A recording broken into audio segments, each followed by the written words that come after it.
The opinions expressed by the host and guests in this show are not necessarily the views of Children's Health Defense.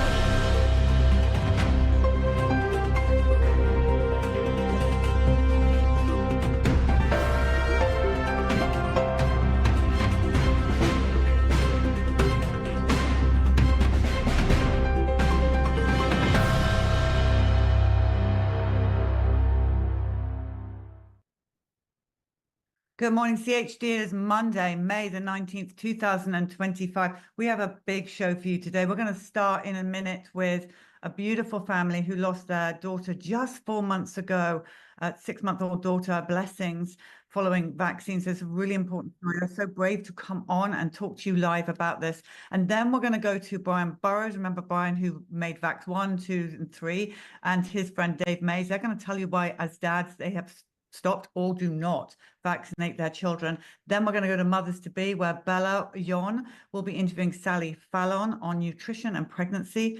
Then we have another story of a beautiful young girl, Kaylin, that's her name, and she died following just one flu shot. So we're going to keep pushing out there that these vaccines are killing and taking these babies and children. And we will not stop at Children's Health Defense at CHD TV until the world knows about the true dangers of vaccines. Let's bring on our first guests, the parents of Blessings. Welcome to the show this morning. Thank you so much for being here. Thank you for having us. Thank you. This is Elijah, the daddy, and Bishay, the mummy. And Blessings, everybody, was just this beautiful, beautiful child, 6-month-old child. And the parents, as you will hear, did just like, look at her, just look at that beautiful baby that they killed. They killed this baby with vaccines. And I don't really care what people think about my language on this. It's murder. And so look at her, just such a beautiful, and it's just been 4 months. You two, I can't even imagine what you're going through, the heartbreak and the loss. Yeah, it's been really hard, Miss Polly. Just navigating through grieving, navigating through the fact that we have a son as well, who doesn't really understand, but he understands that his sister is gone and he misses her. And just navigating through all the grief, it's been really hard. Yeah, well, you are being showered in love and prayers from our viewers, and you will continue to as we tell this story. So let's go back. So you had two children. So you had your son, who is now diagnosed with autism, you say. Yes, ma'am. And He so was diagnosed at 2 years old. so you were both pro-vaccine. You did as you were told. Yes, ma'am. So when your beautiful Blessings was born, how was she? We just saw that beautiful picture of her. How was she health-wise? She was born premature, but she came home within a week or two of her being in the NICU. She immediately came home. She was thriving. She was healthy. Um, she loved spending time with us, spending time with her brother. Um, she was always smiling. Um, every time her dad came in the room, she lit up. It was she was perfect. So now, Bishay, when you say she was premature, how premature was she? She was born at 35 weeks. Okay. And did you know if she had the Hep B in hospital? I would have to look at the vaccination record. But But you, I believe, yes, ma'am. She did have a vaccine the day that she was born. And then she also, because she was in the NICU, we had to take her immediately to a pediatrician, and then they gave her more vaccines. So, looking at the vaccination records, she was given Hep B on 7/25, which she was born 7/18. So sorry, that was the first dose of vaccines that she was given. And then the next dosage of vaccinations were on September the 23rd. Yeah, I mean, keep that up for a second, Lou, if you will, please. Just put that back up on screen because I want the people to really know that, look how many vaccines they gave her. And in January, she had DTaP, OPV, Hib, Hep B. So she was on her third dose of Hep B, rotavirus, PCV, RSV, all of those vaccines given to this beautiful little child. And so let's go to January. Let's talk about this. Let's go through what happened. So you took her to the pediatrician to get her 6-month vaccine. And she wasn't quite 6 months, was she? No, ma'am, she was 4 days away from being 6 months. Or, I'm sorry, 5 days away from being 6 months when she received the vaccinations. And how was she before you took her in for those vaccines? How was she doing? She was in perfect health. She was cooing, babbling. She was her normal self. And so when you were in with the pediatrician, did you question anything or did you just accept what they did? In all honesty, I just accepted because I thought that we were doing what we needed to do to keep her healthy and safe. So that was a lot of needles going into your baby. So that must have been hard to watch. It was hard to watch. So, she received two um needle injected vaccines on both of her legs. So two on one, two on the other. The other two were given to her orally. Wow. Okay, so when you'd finished the pediatrician, did you give her any Tylenol or did they tell you to do any of that? Yes. Yes, ma'am. Basically, she was cranky and she was crying more than what she normally would. Um, and we assumed that it was because she was in pain from the injection sites. Getting those needles in her arm, I mean her, I'm sorry, her legs had to been painful. So we assumed, okay, if she's in pain, we'll give her some Tylenol. And just a quick question going back, because most parents don't, so this is not a judgment at all, but your daughter had all of those vaccines, DTaP, OPV, Hib, Hep B, rotavirus, PCV, RSV. Did you know what any of those things were going into your daughter? Have you ever heard of whatever all those things? Um, as far as like PCV, I know that that's for pneumonia. Um, Hib, OPV. no, Right. So this is the point I'm making is we as parents, we just blindly trust the white coat profession. Yeah. yes, ma'am.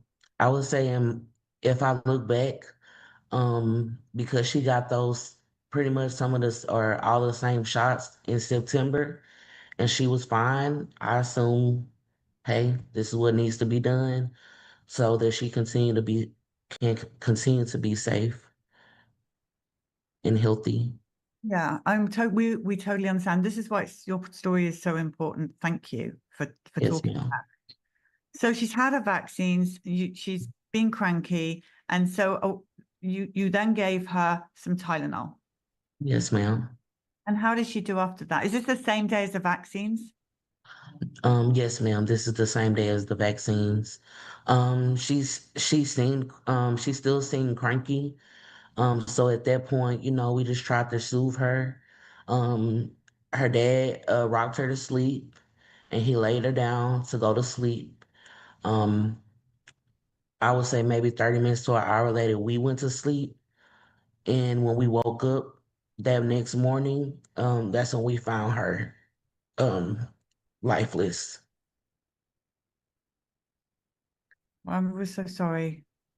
I can't imagine what that would be like. It was rough. I would say it it may be a little bit rougher for Elijah because he was the one that actually like turned her over and saw her that way. Um, and then when I could tell from his reaction that something was wrong. And so at that point, I looked over into her bassinet as well, and she was like when we touched her body, it was cold. Elijah, we're so sorry. I mean, no father should ever have to deal with that. It's okay. So many of the stories that we do, the next part is even worse because I presume the police got involved. Yes, ma'am. As soon as we found her body, we called 911. And where I called 911, I was pretty much hysterical. They asked me, did she have a pulse? And of course, well, I would say with me, having a degree in criminal justice, I had to study the different mortises. So at that point, I already knew like there was nothing that could be done. The paramedic showed up, and to my assumption, I was right. He basically told the other paramedic like, "Hey, this is a code such and such." I can't remember what it was, but I'm guessing whatever the code or the verbiage they used to say that she was already passed. Um, at that point, the police came as well. They asked us a bunch of questions, like, "Hey, she's only 5 months. Um, did you guys check on her through the night? And did she wake up during the night?" And I would say like she was at the point where she didn't wake up through the night. She slept literally all night, and then she would wake us up, like she would pop her head up, move her neck around, and try to get our attention. And I guess that's another reason why we knew that something was wrong, because she didn't respond and wake up the way she normally does. At that point, the coroner's office came. They had us wait in a different location, which happened to be across the street in a parking lot from my home at the time. They did what they needed to do, and then they called us back in. They asked us, um, her medical history. They asked us all the questions that they normally would, as far as the coroner is involved. And then they asked us to go into the room and reenact how we found her. And we did that, and then everyone just pulled off and left. And we were left to basically, deal with it on our own. The lead investigator, he never reached out again. Um, the autopsy, of course, was done. He didn't reach out then. Um, they basically just did the autopsy, and they tested for narcotics or drugs and alcohol. And I'm guessing that once they realized she didn't have any of that in her system, they didn't feel the need to pursue like a criminal case, if that makes sense. They basically just left us to deal with it on our own. Um, And what was on the death certificate? What did they put on there? on the death certificate, her cause of death is listed as SIDS, sudden infant death syndrome. At any point, did anyone talk to you about the fact that she just had vaccines? No. I would say the only person that did talk to us was her doctor's office. Later they reached out, and they let us know that they did report her death to VAERS. They did report it to VAERS, and they asked me to come in and sit down and talk to the person that was over the clinic, but we just declined because at the time we were trying to get legal representation, and he suggested that we just get the various information and not Well, he basically said that you can sit down and talk to her, but she only wanted to talk to me about VICP. She did ended up talking to me over the phone, and she said she wanted to give me VICP information. But because I had already done my research, I already knew about it. So why, and you were telling me earlier that you did go and speak to someone about legal representation, but they didn't think that they could represent you. Yes, ma'am. So basically, I gathered all the records for him. I got the death certificate from the funeral home. I got the autopsy results and I emailed them all to him. At that point, he decided that he would take on our case. Um, but basically, he did keep reiterating to me that if the claim could not be filed, then they wouldn't be paid. So he did tell me, initially he told me that he was going to subpoena the samples from her autopsy, but instead he had a medical examiner look over her autopsy, and the medical examiner basically told him that there was nothing more to pursue because the samples that were left over weren't going to be enough for them to figure out exactly what happened. And so they would not represent you on that. No, ma'am. Well, Um, I, I'm sorry. there are people out there listening, if you know anyone that will represent, because this story is clear-cut vaccine death. Yes, ma'am. Now, we do have a GoFundMe, people, if you can help in any way, because we have to get these stories out and the truth. Look at that beautiful Blessings was beautiful. What a beautiful child you had. I Yes, mean, ma'am. her She eyes was are gorgeous. shining. Yes, ma'am. She Elijah, we was, haven't heard much from you, and I'm sorry. I know this must be very hard, but just please know that our viewers are sending you love and everything. Yeah, it's been very hard and shocking. It's Yeah, no words. words can't even describe. They can't So even describe. you believe your 3-year-old, now you've done your work on the vaccines, do you believe that your 3-year-old with autism was affected by the vaccines as well? To be honest, Miss Polly, I'm not sure what to believe. I'm just, I believe that that may have been the case.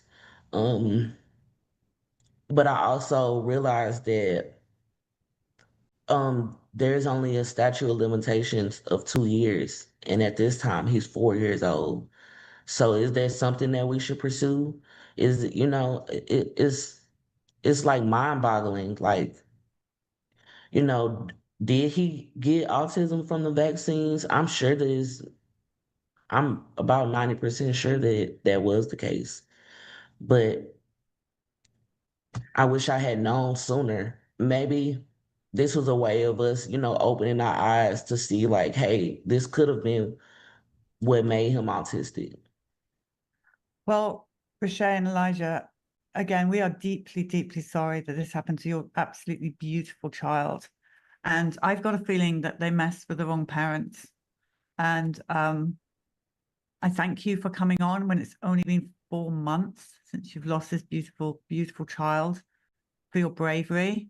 And I know our people will share this story, and we will be back in contact with you to see if we can get you some help to take this further. Because the loss of Blessing is not just your loss, it's America's loss. She's an American child that had a future ahead of her. Yes, ma'am. Yes, ma'am.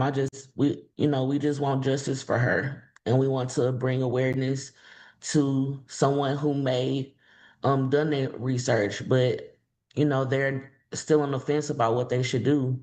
Maybe this will show them like, hey, we shouldn't, and they stand firm on their decision and not let anyone persuade them. Oh, it's so hard watching that footage of your daughter. Yes, ma'am. I look at those videos almost every night.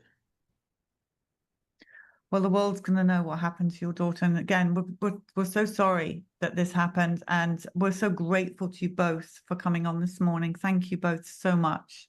Yes, ma'am. Thank you for having us. Of course. Okay, everybody. Well, that was tough. What a beautiful child. So tragic. I don't know. What's it going to take, everyone? How many more of these stories have we got to take before people understand the dangers of vaccines? Well, our next segment is with Brian Burrowes and Dave May. Let's bring them on, the dads. Good morning. That was a tough one. Morning. Yeah. Too Wow. many of these stories, Polly. Yeah, it's just so alert and bright and cute, and they just killed her. Anyway. That's sad. Yeah.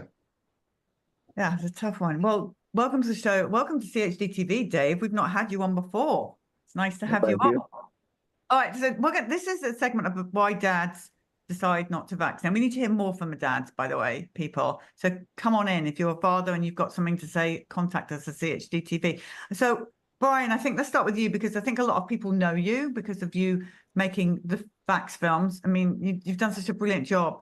I mean, really proud of you, Brian. I mean, you really are just like, and we are working on another film, by the way. I don't know if actually that's public. Sure are. That's not public knowledge yet, but let's break it here on CHD TV. Yes, we are. Are we allowed to do that? But I don't think we can talk about what it's about right now. No, we're not allowed to do it, but we've done it. So there's that.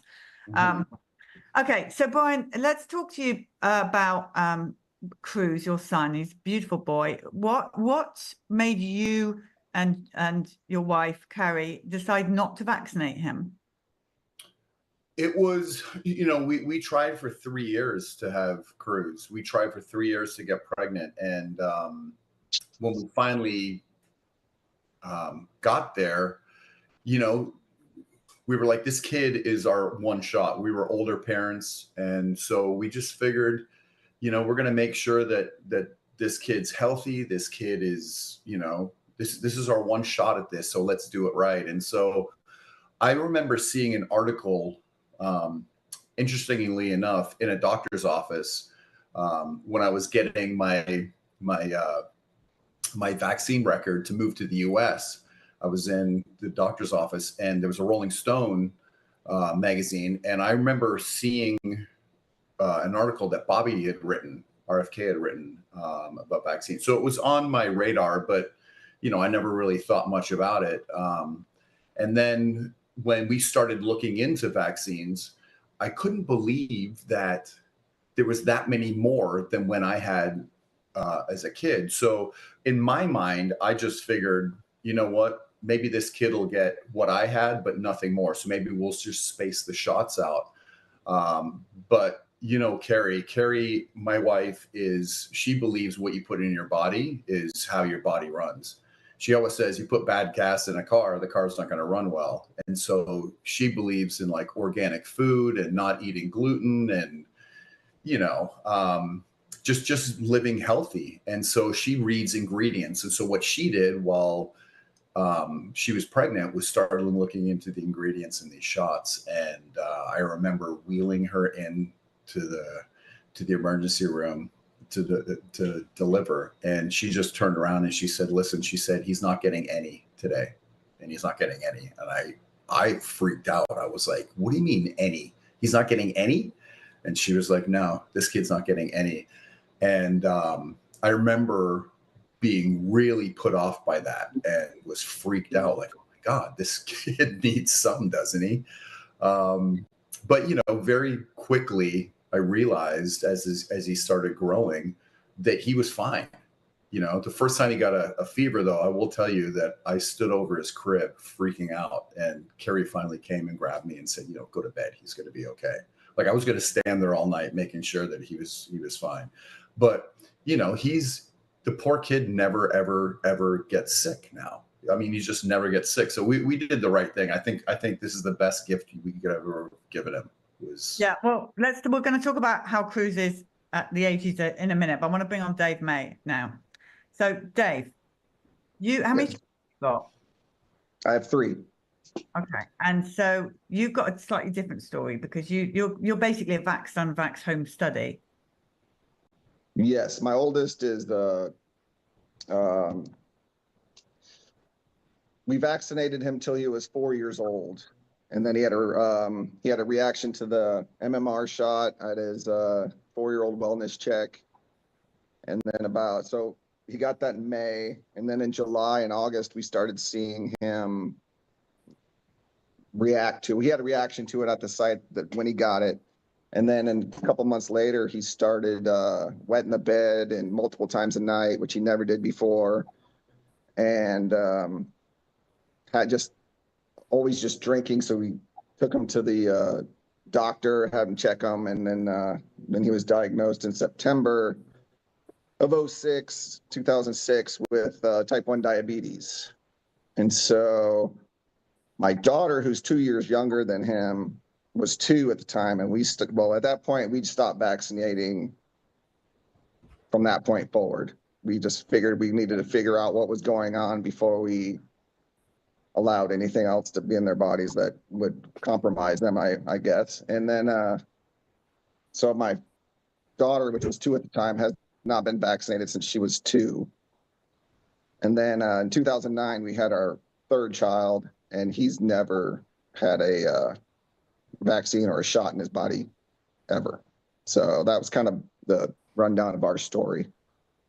But also, Dave, I mean, the minute that you realize, I mean, the vaccines hurt your son, type 1 diabetes. I mean, that's just horrific, but because that's lifelong, right? Oh, yeah. Still dealing with it today. Like, we're still dealing with brain injury today. But the minute you realize the whole lie of vaccines, how does it make you and your wife, Julie, feel? Because it's that I can't find the words, but you feel like you've violated. Yeah, well, it feels like you did it to your kid. It's, it's not like you believed the narrative, and you're the one that, went along with it. But then still, I don't know. It's tough when I found out he had type 1 diabetes, your firstborn son, you're kind of like, it kind of freaks you out a little bit. And it was hard to handle, but then put in perspective, he just graduated from college with an engineering degree, so he's doing okay. So does he have to wear one of those things on his? I see a lot of kids now with these like ports or whatever, these little white things on there. He has a pump and a glucose monitor that runs also through like his phone. So I mean, actually, technology. I mean, we used to when he was younger have to get up and test his blood 2 or 3 times a night, and it was a lot harder to manage. But now it's I'm sorry, don't get me wrong, they get you on it's easier to manage, but it's it's still very expensive. It just makes it but he's got a pump, glucose monitor, and he has to still take shots and everything every day, all day. Yeah, and it was preventable. So let's talk about, you have your 3rd child. Is that a girl? Boy. I have a boy. Okay, so your 3rd child is completely unvaccinated. No vitamin K, nothing? Nothing. All right. And so how old is he? He is 15, about to be 16. Brian, how old is Cruz? He's 16, and him and Dave's son are best buddies. They hang out all the time, these 2 little unvaccinated kids, and they're little smart asses, and way too smart for their own good. So maybe Dave, we should. Dave, do you see a difference between your youngest child health-wise and your other vaccinated children? I know you stopped super early with them, but do you see a difference? Yeah, you can tell. My youngest, I think he's been sick once in his life. Had a fever once in his life. He doesn't eat real well. He's not like the healthiest eater, but he does learning math, and just kind of his cognitive ability is kind of on a higher level, I guess. It seems like than the other. But don't get me wrong, my oldest is an engineer. But my 15-year-old, I think he's here right now. We homeschool him, actually, my youngest, where my other two went through the school system as well.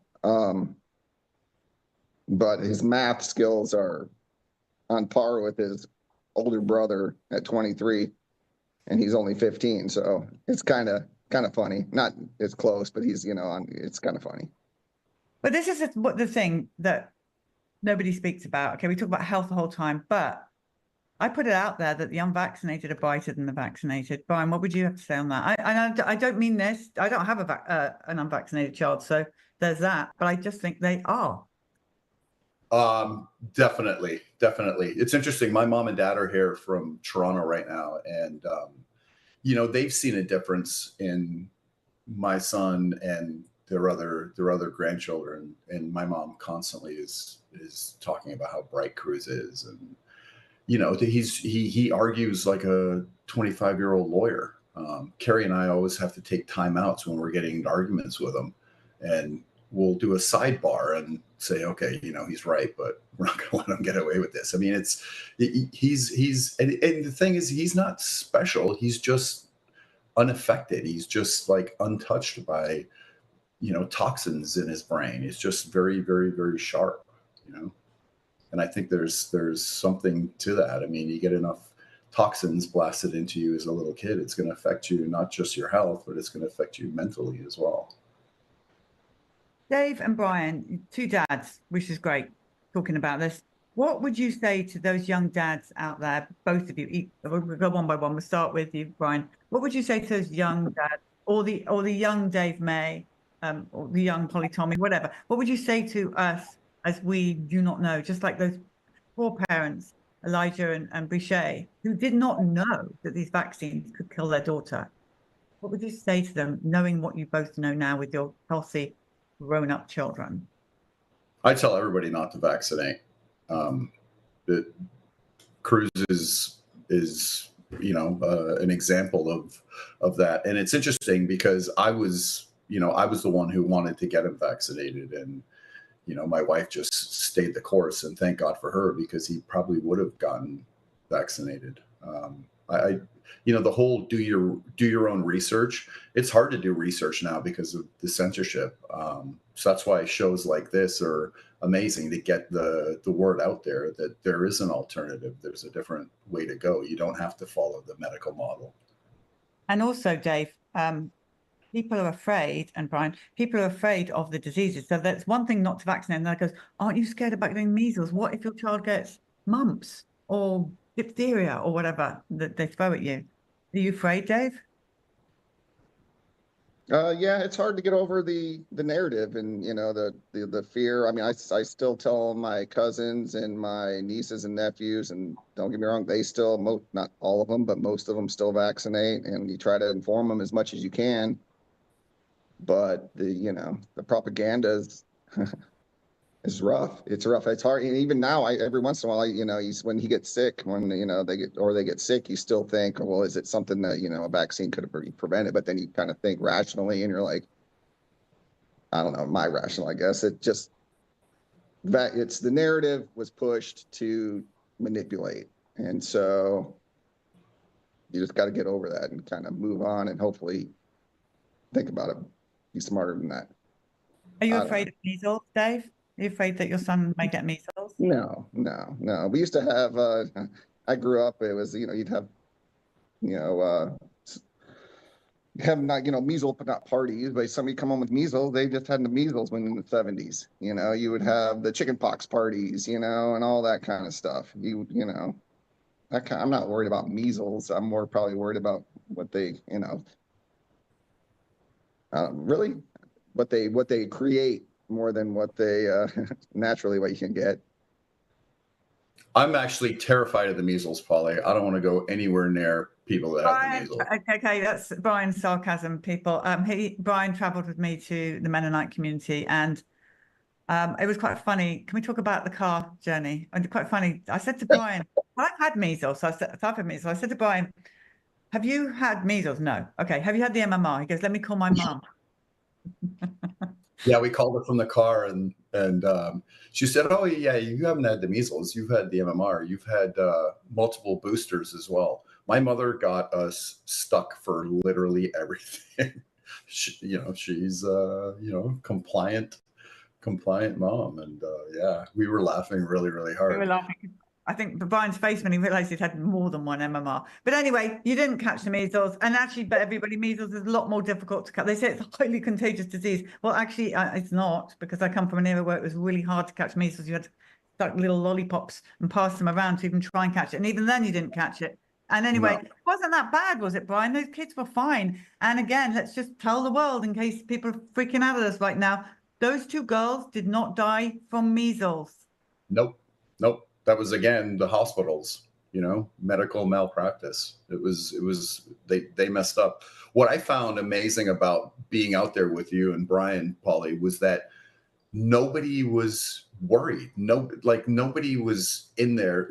I mean, it was horrific looking. There was kids when we first got there, these little infants that just looked miserable. I've never seen a measles rash before, and it was terrifying. But nobody was worried. Everybody was just like, we're going to come see Dr. Ben and we're going to be fine. My other kids have had it. Like, nobody was worried about this. It was so different from what, we usually hear and what the media was pushing. And Dr. Ben himself had measles while we were in there. So actually, it was the media that put the fear into us of measles. And actually, when we got there and got over it for a second, it was just nothing. No one was worried, like you say, and no one died from it. All right. So, guys, thank you for your advice. Thank you for coming on here and talking about the unvaccinated. If you're a father out there, please, we want to hear from you. Any last words, Brian and David, to the world? Yeah, it's interesting. Dave and I have been hanging out since 1999, pretty much 4 or 5 times a week. And Dave was actually on this before I was. Before I'd started working with you and Andy, Dave was on this stuff about measles and kind of what you put in your body. It's really, really interesting. We've come full circle, and now we have these 2 unvaccinated kids who are, they're not just surviving; they're thriving. Yeah, and they're driving. They're thriving and they're driving, and that's worrying. That's actually the scariest. Really scary. Okay, well, thank you to you both. And actually, just one quick thing for you both. I know some people are going to want to know this. How do you deal with people attacking you, saying that you're bad parents for not vaccinating your children? Well, for me, it's kind of not easy, but I don't usually say much. I don't, I mean, known around the community that we don't, but I don't make a big deal out of it.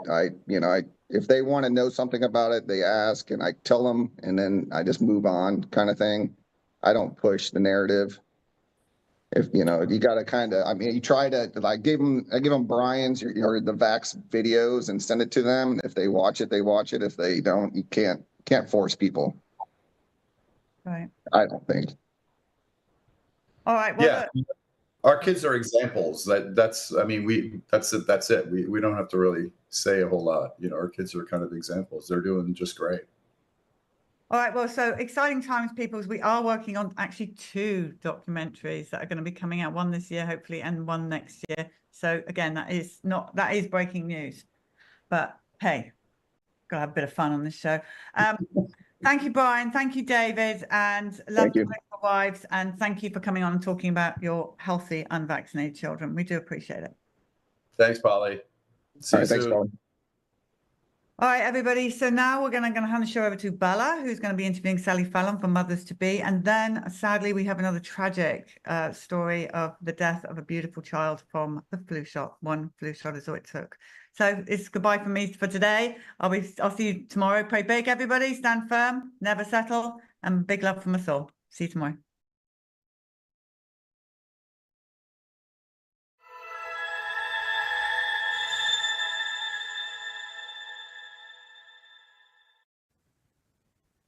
Good morning, CHD. This is Isabella Yon, and I'm here from Mothers to Be, and I'm here today with Sally Fallon Morell. Really excited to chat with you today, Sally. Thanks so much for coming on.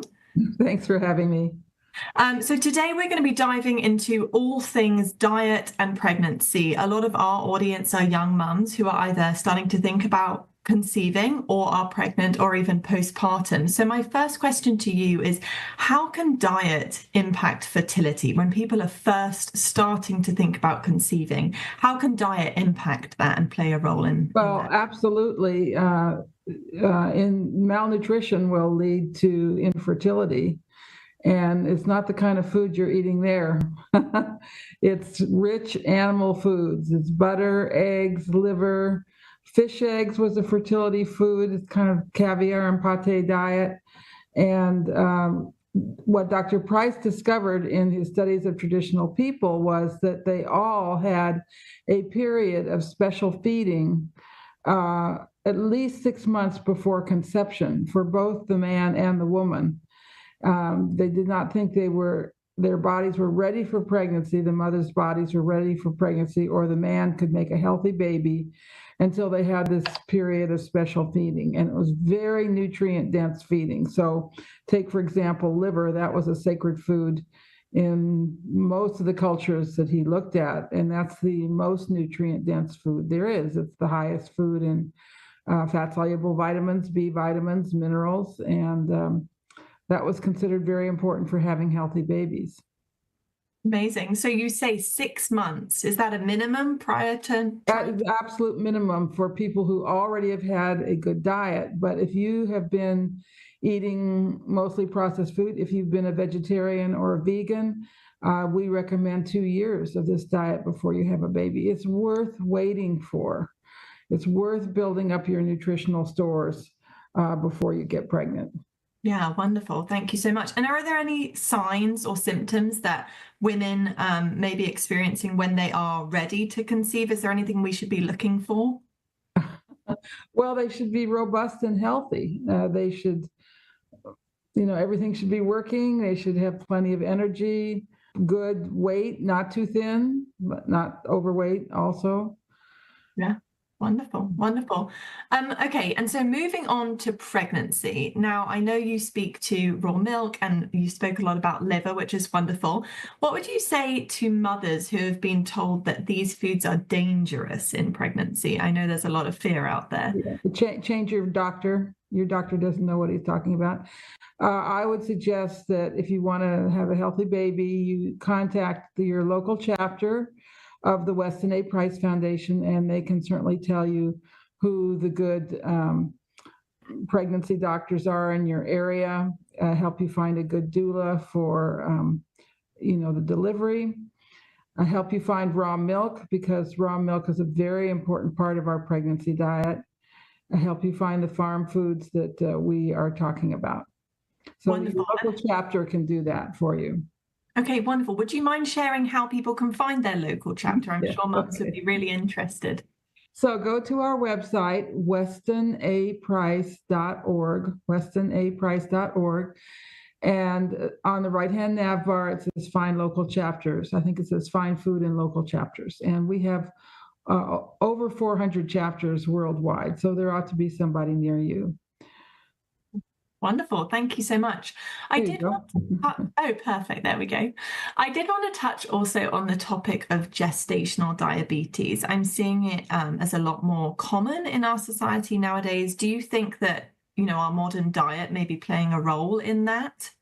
Yes. And of course, the first thing a lot of people would say is that it's too much sugar, and it certainly can be too much sugar. Some people are saying that it's the industrial seed oils, which you definitely need to be off completely. And I would somewhat agree with that. But I also think that too much protein can lead to gestational diabetes. Too much protein signals stress to the body. We definitely need adequate animal protein, but people doing all the protein powders, protein bars, egg whites, too much lean meat, this can be very stressful for the body, and I think that's another cause of gestational diabetes. Yeah, that's really fascinating. Yeah, I have just pushing my agenda here. My book, the Nourishing Traditions Book of Baby and Child Care, goes through the diet, the preconceptual and pregnancy diet, breastfeeding, and all of that. Yeah, it is actually my favorite book, and it's listed on our website for those watching as a resource, because I found it really helpful when I was pregnant with both of my children. So thank you for all your amazing work. And so if someone is diagnosed with gestational diabetes, is following kind of a more ancestral nutrient-dense diet, is that something that can perhaps, fix that necessarily in pregnancy? Yes, I think a lot of it can be fixed. It means adequate but not excessive protein, no seed oils, plenty of good fats, so plenty of butter, cook in lard, eat meat with the fat, use olive oil for your salad dressings, plenty of good whole dairy products. Love it. What you want to avoid is that the blood sugar dropping too low, which is what the fats will prevent. And when your blood sugar drops too low, the body goes into emergency mode and raises it too high. So what you want to avoid is the blood sugar roller coaster. And the way to do that is with plenty of good fats. Awesome. Thank you. Now, what about women who are, so I, for example, my first pregnancy got very nauseous in the first trimester, and I kind of struggled with this. I want to eat really nutrient-dense foods, but I'm feeling so sick. Do you have any tips for women who may be struggling with that? I actually have a theory of what causes that. So they're feeling nauseous because they're not making enough bile, and so they can't digest the fats, and they're not making enough bile because they don't have enough cholesterol. And they don't have enough cholesterol because the body's using all the cholesterol it has for making estrogen for the baby, and that huge flood of estrogen that first 3 months. So you become very nauseous because of the fats. And of course, I'm telling you, eat a lot of fat, right? So there's a couple things you can do. One is to take an ox bile tablet with your meals. That can sometimes help with the nausea. We've had gals report that sipping raw milk throughout the day keeps the blood sugar very stable and helps prevent that nausea. Amazing. Thank you so much. I didn't know that, but it's very interesting because with my second pregnancy, when I was eating more nutrient dense, I didn't get nowhere near as sick. So yeah, maybe there's definitely something to that. Thank you. Okay, and so let's talk about once baby is born. I would love to touch on breastfeeding. Now, is there anything we can be doing as mamas or eating to kind of help with milk supply and things like that and have a more positive breastfeeding experience? It's a big question mark. Will I have enough milk? Moms often worry about it. It doesn't seem to have much to do with breast size. I can tell you that throughout the ages, there have been women who haven't been able to nurse very well. And what did they do when they couldn't give their babies enough milk? They gave them the raw milk of another animal. So it might have been camels or water buffalo or cows or goats. But that's the obvious thing to do. For making sure you have good supply, I think it's important that you have good thyroid function. And our diet very much normalizes thyroid function. So all these things can help, but if you don't have enough milk, we have our wonderful raw milk baby formula. 3 of my 5 grandsons, their moms had to supplement with the formula. We recommend you supplement using something called the Lactaid, which sounds kind of gross, but it's this little plastic bag you put the formula in, and it comes out a tube on the breast. So the baby is actually suckling the breast. So you're still getting that stimulation, and the baby is still getting as much breast milk as possible. Amazing. And I would love for you to touch on a little bit more about the formula, because of course there are so many commercial formulas out there that many mums are, pushed to go and have their babies consume these, or they're convenient or things like that. But do you mind chatting about what makes the Weston A Price Foundation formula so different to just a commercial formula from the store? Well, first of all, it's very easy to digest because it's raw milk. Raw milk is almost pre-digested in a way, and it's very high in fat. And that's what the babies really need. They need fat and they need cholesterol because babies can't make cholesterol. Mother's milk is very high in cholesterol and has special enzymes to ensure that 100% of that cholesterol is absorbed. So if you're not breastfeeding, you want to make sure that that baby's getting cholesterol. That means getting the fats. And I'll tell you a shocking thing. There's no cholesterol in most commercial formulas because they're made with vegetable oils and skim milk. So there's no cholesterol there. Now, if you buy formula for an animal, it's called milk replacer, the third ingredient is animal fat. So if you really do have to use commercial formula, there's a couple that we can recommend that are made with whole milk and that have made with lactose instead of sugar or corn syrup.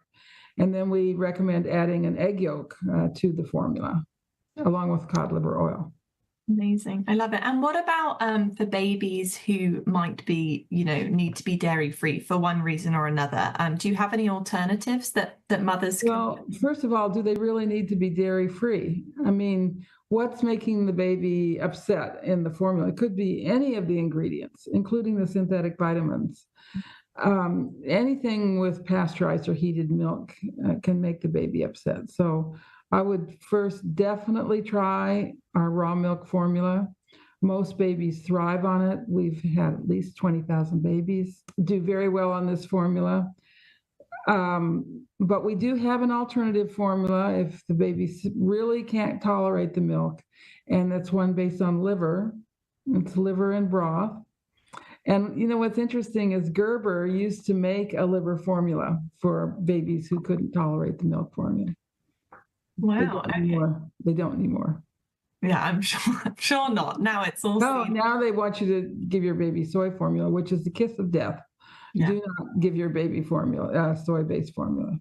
Awful. Yeah. Well, thank you for providing another alternative. And what about babies who are? Let me just say that all of these recipes are on our website, westonaprice.org. Go under health topics and then children's health. Scroll down, there's a whole section on formula.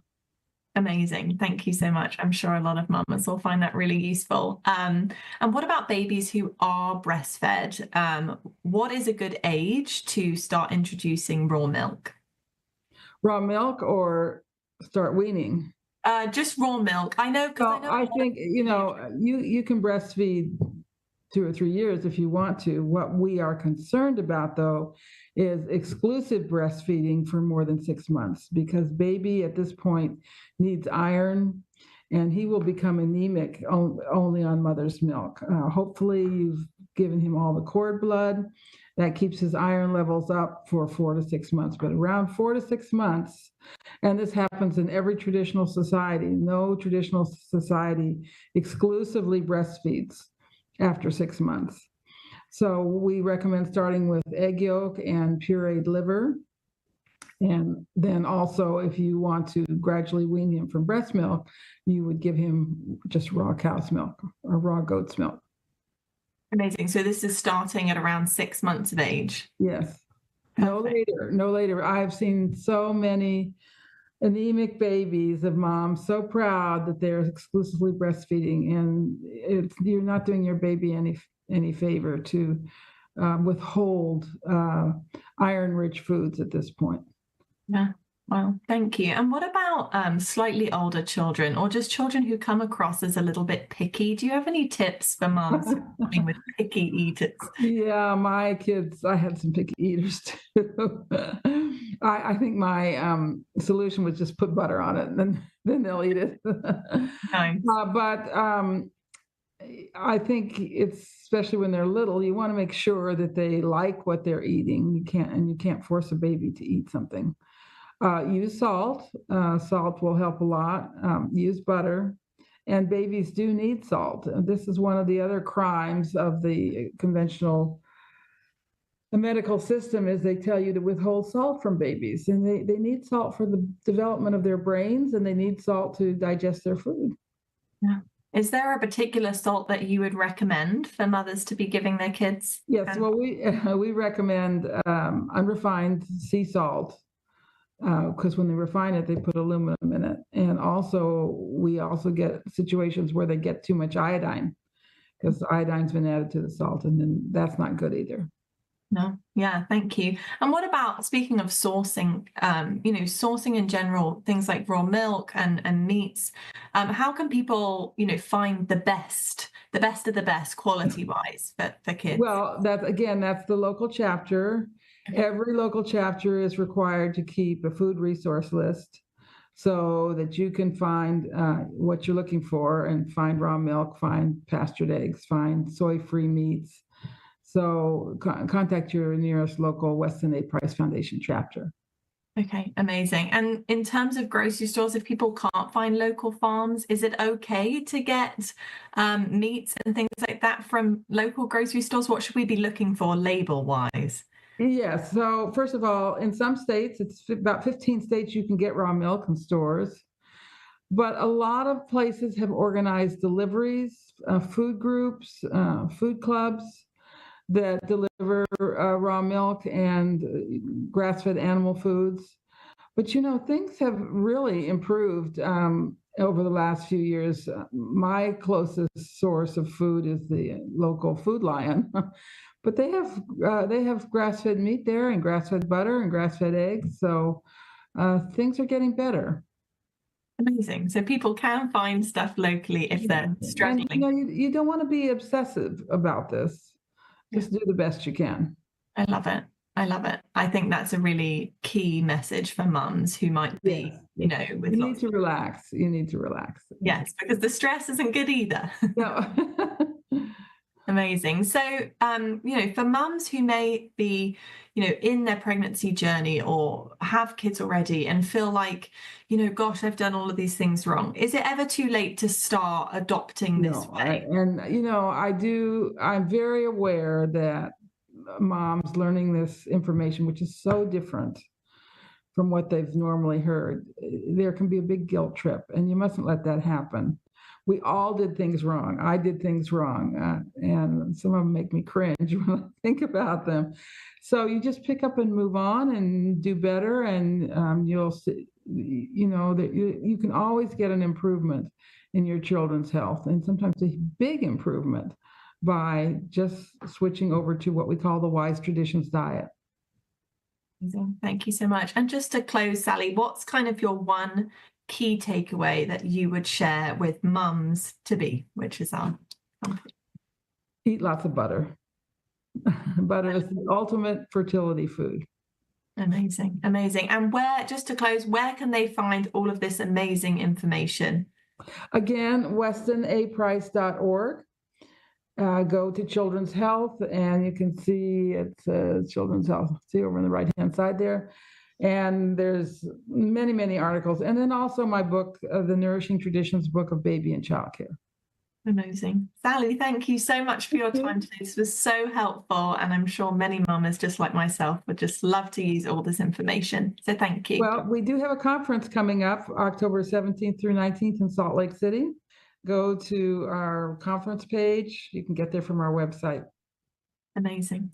Thank you so much, Sally. Thank you.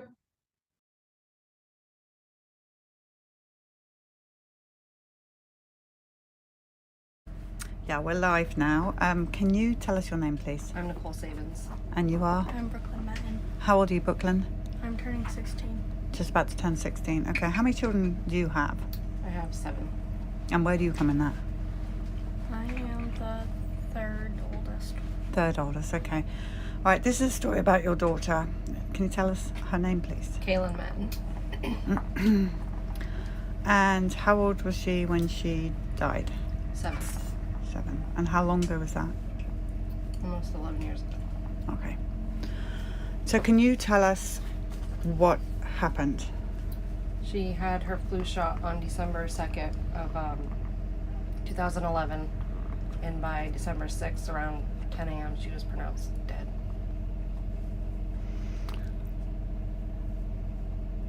Have people acknowledged that this happened to your girl? Vaccine court has. So you settled in vaccine court? Yeah, well, it was a trial, and then they ruled in my favor. It was like a 10-year battle. I'm just going to show everybody a photo of her.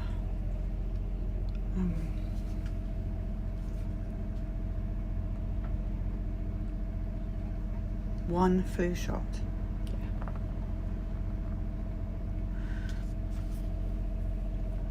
So let's talk about, just because when something like this happens, the abuse that parents get is unbelievable. And they can't call you anti-vaxxer because you vaccinated your kids, right? Absolutely. Were they? How many did you have at this time? I had 4.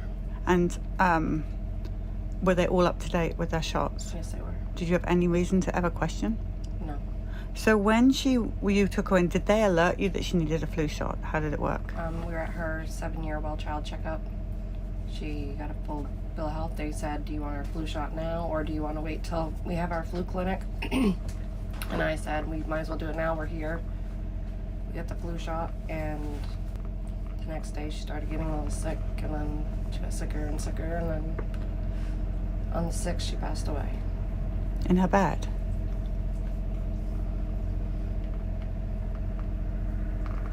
Yeah. Yeah. It's really brave of you to come and tell the story, because people think it's just babies maybe, but this is a 7-year-old. Can you describe, if it's not too painful, what kind of a child she was? She was spunky. What did she like doing? She liked playing with her chickens, actually. I was on Facebook yesterday and a video popped up of her being chased by our big turkey. She loved chickens.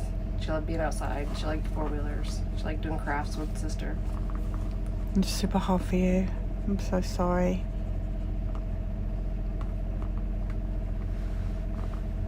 Do you know what the flu shot was? What type, what kind? Because they change it every year. Did they ever tell you?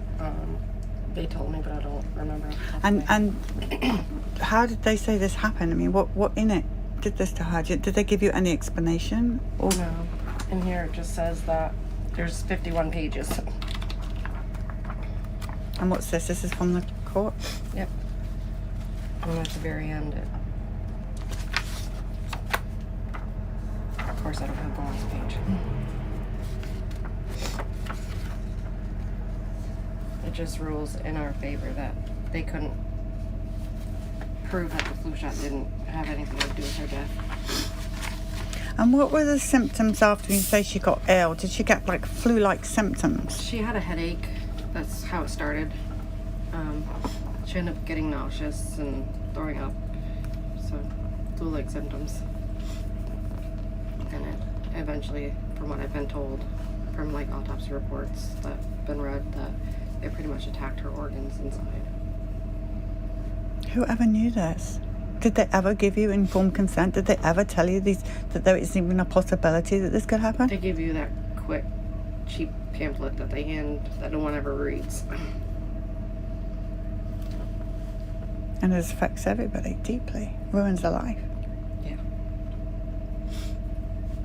Was that the last time any of you ever got a shot? I've had 3 kids since then, and they've only had the vitamin K only because their doctor refused to give the oral. And it was give them the vitamin K, or, well, you could, harm your baby if you leave the hospital, and not give them any vitamin K.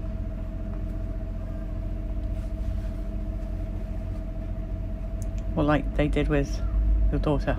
Yeah. It's unbelievable. My newest daughter, Nova, she, her doctor was willing to give her the oral vitamin K, but when I had her, the on-call doctor was on, and they refused, and her doctor wasn't in the next day. She was totally on board with giving her the oral vitamin K, but the other 2 doctors in the office that were covering for her that next day, when we would go to leave the hospital, refused. They said, well, you can wait till her next appointment in 3 days to give her the oral, but it will be useless by then. This is tragic for your family. I'm truly sorry. Thank you. And for you too. The lies of vaccination, what they've done to us all. How many people they've taken away. So what's your message to that young mum that you used to be? Don't believe everything the doctor tells you. Do your own research. Research the ingredients. And then make your choice.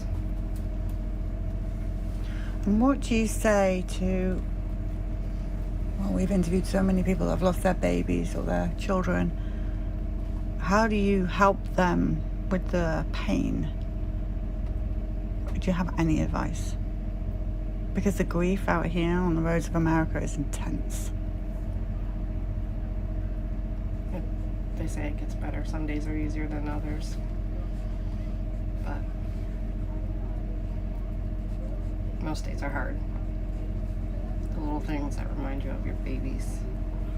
And you get angry. And you live with anger. And then you blame yourself. I'm so sorry, guys. I would ask you a question, but I think you're finding this hard. Because that was a big loss for you. And do you have a brother above you? Yeah. How's he doing? Good. He's actually working right down the road at Enterprise. Okay. He's graduated college and he's doing good. Still affects him. He actually still sleeps with her bear that we gave him. Were you all there when she died, your sister? They were in school. They were in school. They were Okay. brought to the hospital like. Oh, so she went to later. hospital. Yeah, they tried to revive her, but there was no coming back from that. And how old were you then? 4. How traumatic. All because of a lie. I have really no words. I mean, I'm not going to prolong this. Can we put a picture on the bus? Absolutely. All right. Well, I know that everybody watching is sending you so much love, and your story is so important because people, you hear people even sitting here going, wait till your child's 2 and their immune system's bad. And no, there's never a good time to do this. No, I actually saw something that says the doctor tells you to give your child 1 food at a time when you start your baby on solid foods. But yet we'll inject them with how many vaccines at once. Common sense tells you it's not a good idea. And they're injecting 6-month-old babies with this new booster thing, COVID booster. Untold damage ahead. What's going to be your career? What do you want to be? What are your favorite things? I want to work with people with autism and special needs. That's She's a very wonderful. good with them as well. She works at a after school and summer program, and she usually takes to the special needs children, and they take great to her too. That's really good of you to do that. We really need people like you looking after our babies. Thank you. And thanks for both sitting here and doing this. I really, truly, truly, I'm so sorry this happened. I mean, there really is no words, except for I'm telling you this. These people are just sending you so much love right now. All right, we're going to put the name on the bus.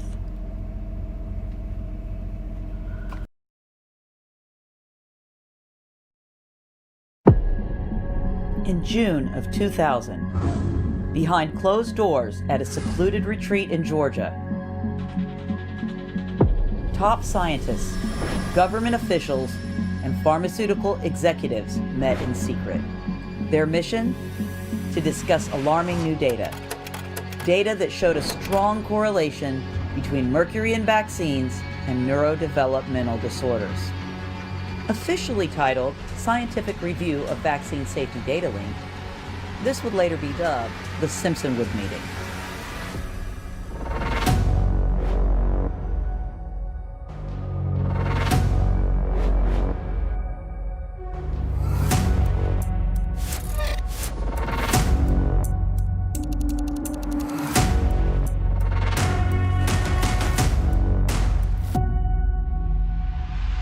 We came back to the scene. All we could find was rubble where the retreat and conference center once stood. What happened in this place was never meant for public ears. What happened next would change history. But before we can understand Simpsonwood, we have to go back 25 years to the policies, the cover-ups, and the warning signs that set the stage. Get a shot of protection, the swine flu shot. It's in the best interest of all of our citizens. Health Director ordered a stop to all swine flu shots.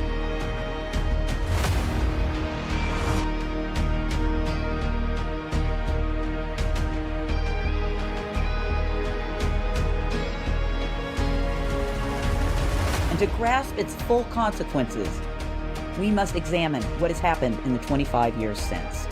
It used to be 1 in 10,000, and now it's 1 in more than 250. It is a perfect exponential curve. Parents making decisions about their children's health deserve to have the best information available to them. You have studied vaccinated versus unvaccinated. We have not studied vaccinated versus unvaccinated. We're not sure what causes autism, but we know that vaccines do not. Vaccines do not cause autism. Vaccines do not cause autism. There is no correlation. The dramatic rise in autism diagnoses, 1 in 31 children, up from 1 in 54 children back in 2016. Scientific progress on this has been slow because scientists are frankly scared to ask the question. Genes don't cause epidemics. You need an environmental toxin. One day everyone will know the truth about vaccines. Uncover the truth about what happened at Simpsonwood and how corruption in the pharmaceutical industry, along with collusion at the highest levels of public health, paved the way for the explosion of chronic health issues in our children. This is a must-watch event.